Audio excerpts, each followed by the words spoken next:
Good morning students, welcome back to Information Technology lesson number 4, Emerging Technology. This is a new lesson in your textbooks.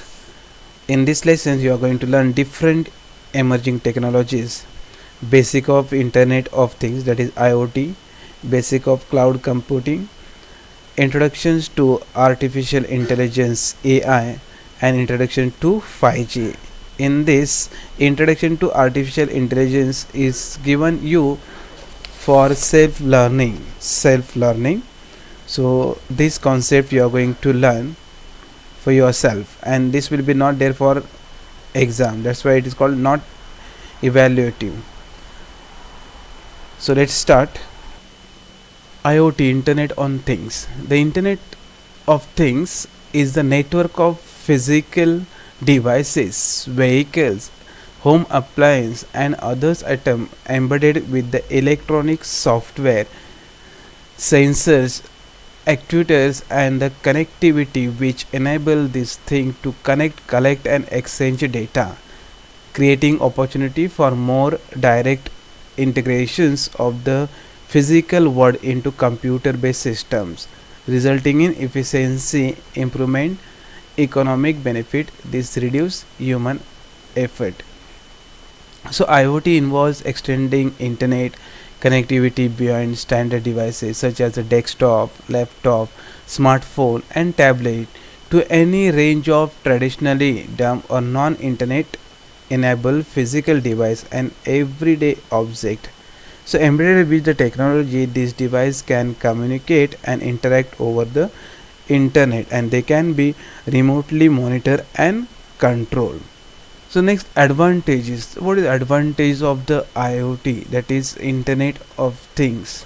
So Internet of Things, efficient resource utilizations. If we know the functionality and the way that how each device work, we definitely increase the efficient resource utilizations as well as the monitor natural resources. Now this day, Internet of Things, through this most of the devices are connected to each other's physical devices like vehicles, home appliance and others are embedded with the electronic software, connected which enable these things to connect, collect and exchange data, creating opportunity for more direct integrations of the physical world into the computer based systems and resulting in efficiency improvement, and this reduce the human effort. So minimize human effort as the device of IoT interact and communicate with each other and do lot of tasks for us, then minimize the human effort.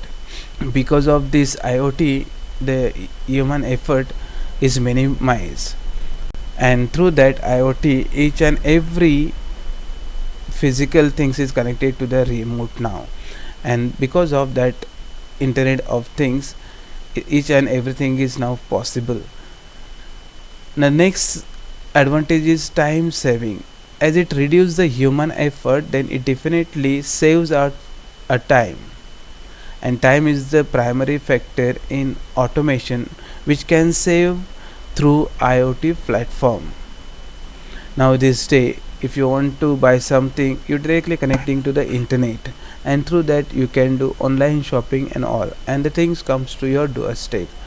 So here we can save our time to go to the physically into the traditional market, wasting of time. So because of the Internet of Things, it is possible now. So IoT become a platform now. Next benefit is enhanced data collections. Enhanced data collection means Internet of Things devices can collect data from environment like weather, sound, pollutions, etc., and this data then can be used to take a decision. Now these days, see, if the environment is not good, we can see directly through the internet. We can find out whether today's weather is clear or not clear, sound pollution, etc. This data we can easily get through the Internet of Things, and this data then can be used to take a decision. Next benefit, improve security. So IoT based security system can make home or office environment secure. Now all the data keeps in the computers, that's why the data will be secure. If you put the password and you log that data will be secure.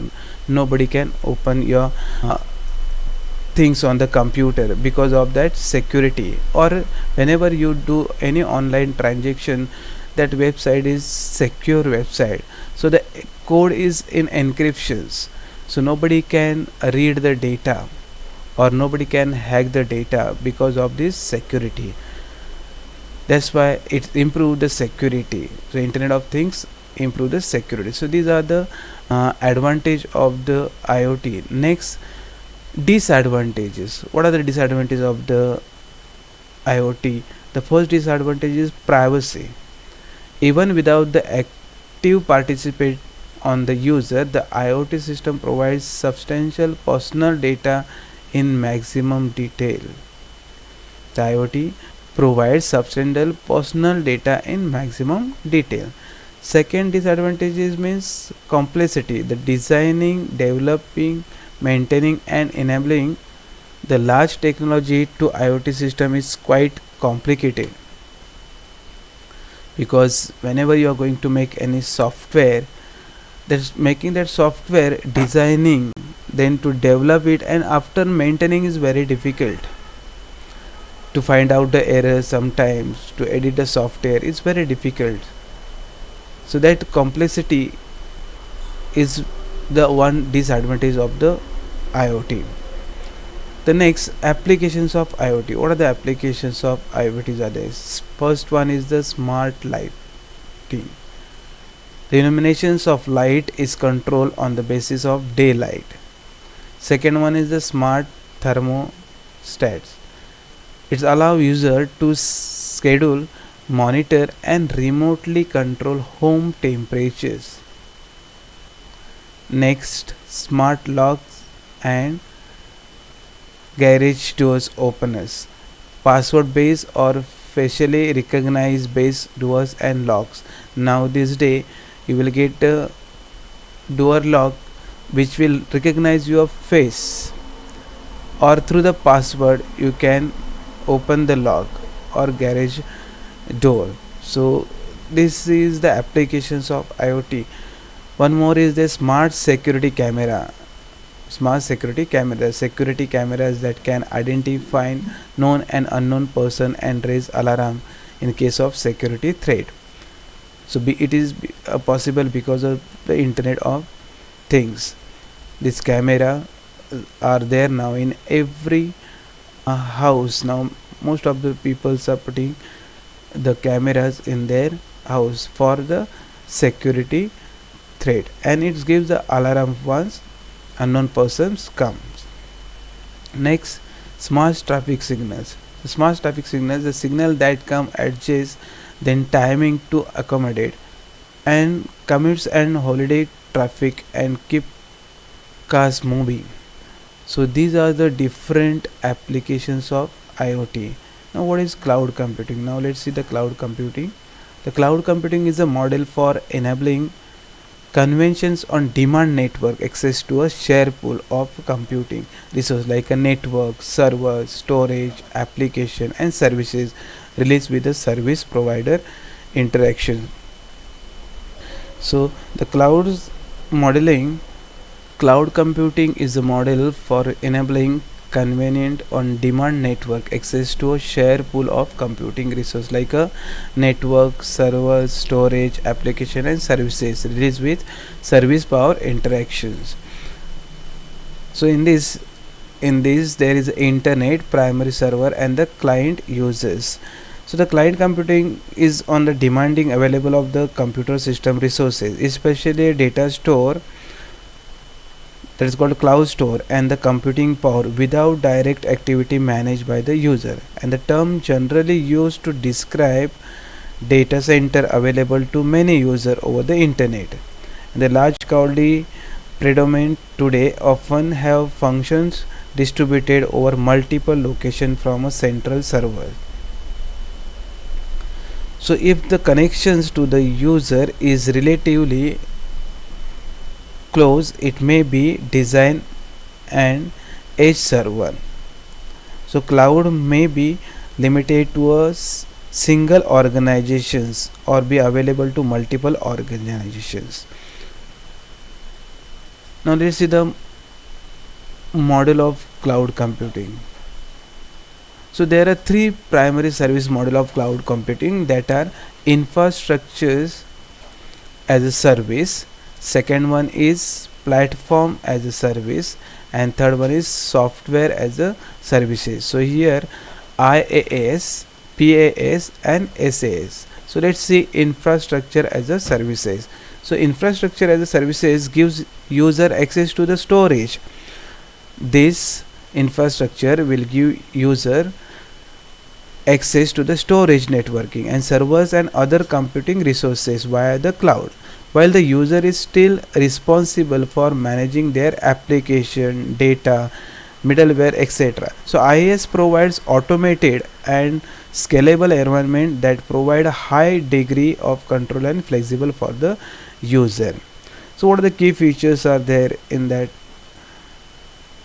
The IaaS key features are, instead of purchasing hardware outright, users pay for IaaS on demand. Means instead of purchasing the hardware, for example pen drive and optical disc, etc. So pen drive no need to purchase, because this IaaS give you the access of storage on network. So you can store your file on the network, on the server, and whenever you will demand, you can access those files. So next, infrastructure is a scalable depending on processing and storage need. Now whatever you are going to store on the internet, you can access anytime, anywhere. Enterprises saves the cost of buying and maintaining their own hardware. So these are the key features of infrastructure as a services. Now what are the example of infrastructure as a services? First one is the Google Compute Engine.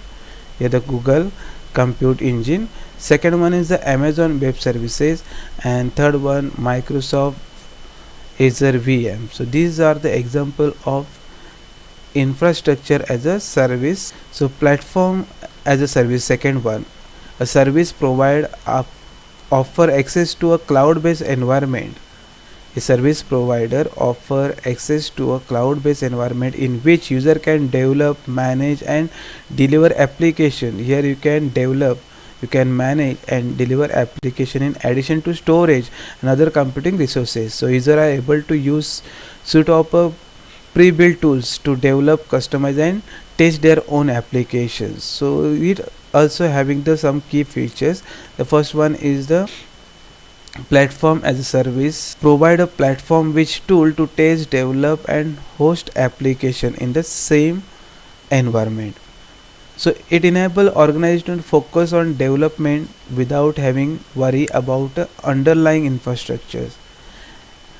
It also provide the managed security, operating system, server software and backup, and facilities of collaborative work even if team work remotely. So now these all the key features comes under the platform as a services.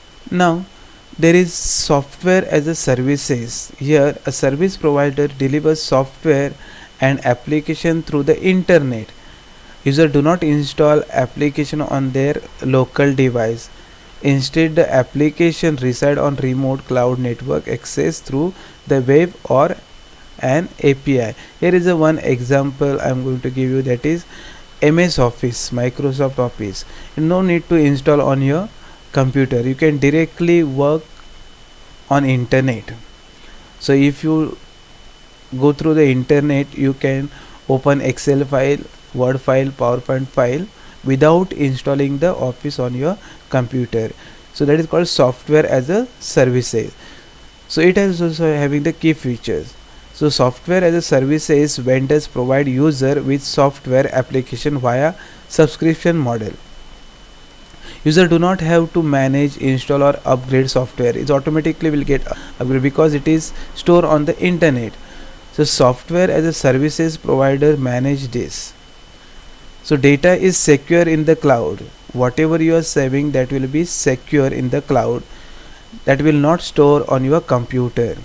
So equipment failure does not result in the loss of data. So suppose your computer not working, your operating system got corrupt while using that software, you don't worry of the loss of data. The data will be secure, and you are going to get the data whenever you need. So use of resources can be scaled depending on service needed. The applications are accessible from almost any internet connected device from virtually anywhere in the world. Means wherever you go while traveling, you can access this data. So examples are given here.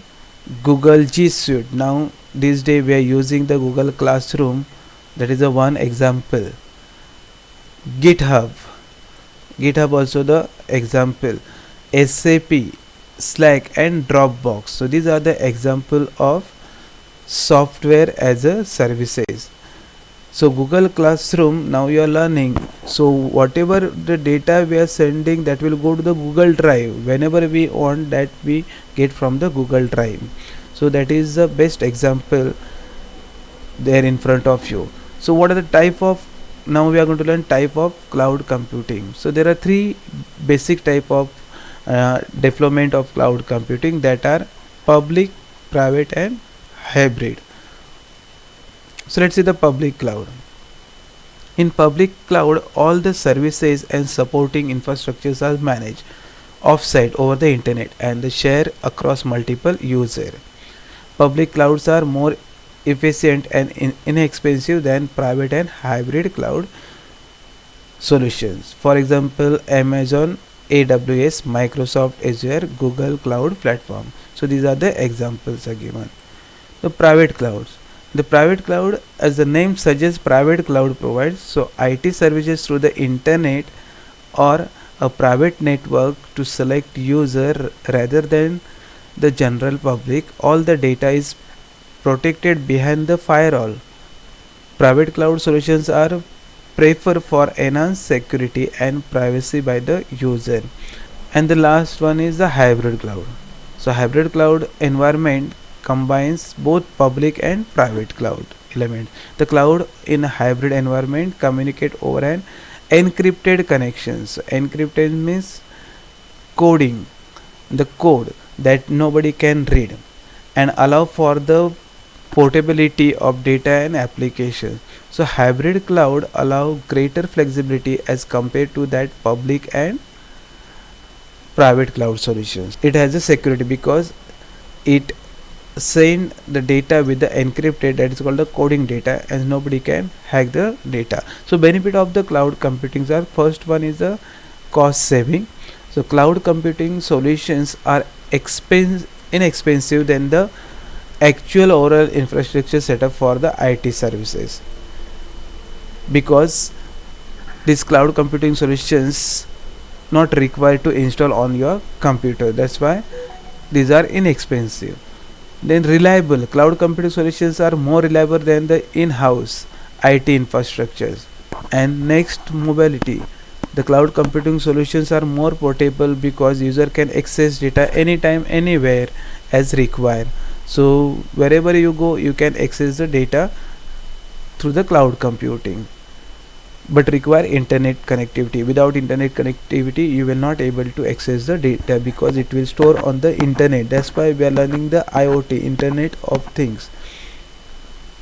Now the next concept is their AI, artificial intelligence, and this term is given you to learn, that is called self learning and non-evaluating part. So this part will be not there for the exam. It is given you to learn. This will be not given for evaluating, so we are not going to form any question on this artificial intelligence for the board exam as well as your school exam or the college exam. So next we are going to see the 5G. Now you know that you are enjoying the 4G. First it was 2G, 3G, now 4G came. Now you are using the high speed network. So here 5G is the fifth generation of cellular network technology, and 5G is the next generations of wireless communication. It is expected to provide internet connection that are multiple times faster than the 4G LTE. LTE means long term evaluations. Here 4G VO LTE also is given. Voice over long term evaluations. Once you connected to the internet, if the call comes, then also your internet you're not going to lose. That's why it is called the voice over long term evaluation. But now here 4G is given, 4G LTE long term evaluation. Then also in your mobile, if you check the where the range is given, there it is written VoLTE and the LTE. So 5G technology may use a variety of spectrum bands including millimeter waves, radio spectrum, which can carry very large amount of data at a short distance. And the drawback of the higher frequency is that they are more easily obstructed by the walls of building, trees, other foliage and even chances in the weather. So the 5G is the next generations of wireless communication and it is more faster than the 4G technology. So you will get a good internet connectivity. The new 5G network will be able to transmit very large amount of data, but only a few blocks at a time. So 5G networks are digital cellular network in which the service area covered by providers is divided into small geographical area called cells. So 5G can support up to a million devices per square kilometer compared to 4G. The feature of 5G are shown in the figure. Look at this. What are the features are there? Online 5G game application, you can see online 5G game, automated vehicles, virtual classroom. But the features are there of the 5G. First, ultra HD videos, reduce website load time. Now you when you are opening any website, it take time, but it will reduce the website load time. Ultra HD video, high speed data transfer. Through 5G we can transfer high speed data. Then IoT based application, Internet of Things based application, multiple times faster than 4G and reduce app load time. So these are the features of 5G generations and it's the next generations of wireless communications. So my dear students, we have finished the portions and we have completed the last lesson, that is the lesson number 4, emerging technology. In the next lectures we are going to learn the remaining skill oriented practicals. PHP 2 practicals are left. Because of this COVID situations, you are going to write or we are going to perform minimum 7 practical. Out of 20 practical, 7 practical you are going to perform. So that practical we are going to see in the next lectures. The academic year 2020-21, because of COVID-19 situations, you are going to write only 7 practicals. And for the board exam you will get a 2 practical. You are going to solve any one for 20 mark. Now how the 20 marks are divided? The 20 marks are divided: first submission of your journal 5 mark, writing correct code 10 mark, and if you get the correct output then you will get a 5 marks. So like this 20 mark you will get of your practical. So the next lectures we will see remaining practical, that is PHP 2 practicals are left. Other all practicals we have finished. On JavaScript we have finished 2 or 3 practical. In web designing we have finished more than 5 practicals. So you are going to write advanced web designing any 3, advanced JavaScript any 2, server side scripting any 2. So altogether 7 practical you have to write in your journal. So I am going to tell you that which practical you are going to learn for yourself. That is called self-learning and it will be non-evaluative. So in advanced JavaScript SOP number 6 and SOP number 7, page number 95, that is kept for self learning. Server side scripting, that is PHP, SOP number 3, SOP number 4, SOP number 5 and SOP number 6, page number 96, are kept for self learning. So these practicals I'm not going to show you, that you are going to learn, because one or two practical is shown you in PHP, and that on remaining these practicals are depend on the same. So that's why no need to teach you again. So that's why it is given you for self learning. So the next lectures we are going to learn SOP on PHP, server side scripting. So here we have finished our portions, information technology portion we have completed over here. If you have any doubt, you can ask. And the next month, January 1st week, I'm going to ask you to submit your journal. Last time we met on the Google Meet, that time I asked you whether you started writing the journal or no. Some students already told that they have finished writing the practical. So now the practicals are reduced. You have to write minimum 7 practicals. So I hope you will finish your writing journal. So you can send me the soft copy of your journal on my email. Thank you.